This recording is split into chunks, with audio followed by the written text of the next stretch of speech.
Welcome to Gun News Review. Michigan State Park officers are seeking permission to carry guns and wear body armor. The Michigan State Employees Association says officers have a dangerous job and should be properly equipped. The association says state park officers have been called on to keep the peace during fights and riots in state parks, which have resulted in arrests and injuries. The Michigan Department of Natural Resources says it will evaluate the request and that the safety of employees and the public is paramount. The more than 300 park officers are currently outfitted with batons, pepper spray, and handcuffs. A couple hundred conservation officers are allowed to carry guns. Wildlife agencies in 3 states have joined a partnership to encourage hunters to use non-lead bullets for hunting.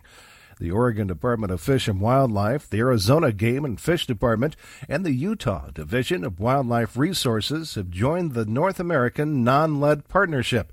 The coalition was formed last year in an effort to improve the ecosystem and wildlife health through the elimination of lead in ammunition.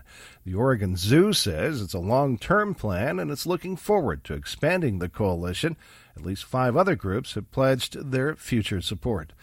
An eastern Oklahoma school says it will allow properly trained staff to carry firearms during school and also at events. The move follows a unanimous vote last month by the Hartshorn Public School Board. Any teachers who want to carry a firearm to school will be required to obtain certification from the Oklahoma Council on Law Enforcement Education and Training and be approved by the superintendent. The board says if there's not much interest by teachers to carry guns, it will look into hiring certified security guards. Hartshorn is about 100 miles south of Oklahoma City with just over 2,000 residents. In just 3 months since Florida Governor Rick Scott signed a so-called red flag measure into law, authorities in Escambia County say they've requested risk protection orders to confiscate firearms from 2 residents. In one case, a Tate High School student had an AR-15 and police say had been stalking his ex. The other case was against a father who allegedly had a history of not storing guns safely and is suffering mental health issues following the accidental shooting death of his teenage son. Red flag laws allow police to ask a judge who will then decide if a person is at risk of harming themselves or others and if the subject should have their guns temporarily confiscated.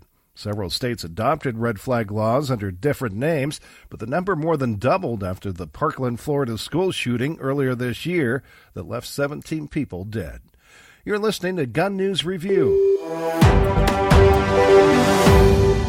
Firearms licenses are expected to increase drastically in Israel as the country lessens restrictions on obtaining them in light of recent terror attacks. The Public Security Ministry says any citizen with infantry firearms training will be eligible for a gun permit. About 145,000 Israelis already have gun permits, but that number is expected to increase to nearly 200,000 under the new rules.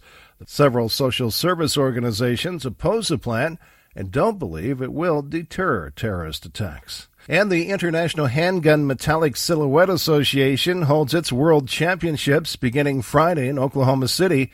The event will run for 9 days and will be hosted by the Oklahoma City Gun Club. More than 200 participants from around the world are expected to compete in various competitions. The club in Oklahoma City has hosted the event in 5 out of the last 6 years and has ranges up to 500 meters. You've been listening to Gun News Review. Comprehensive and concise.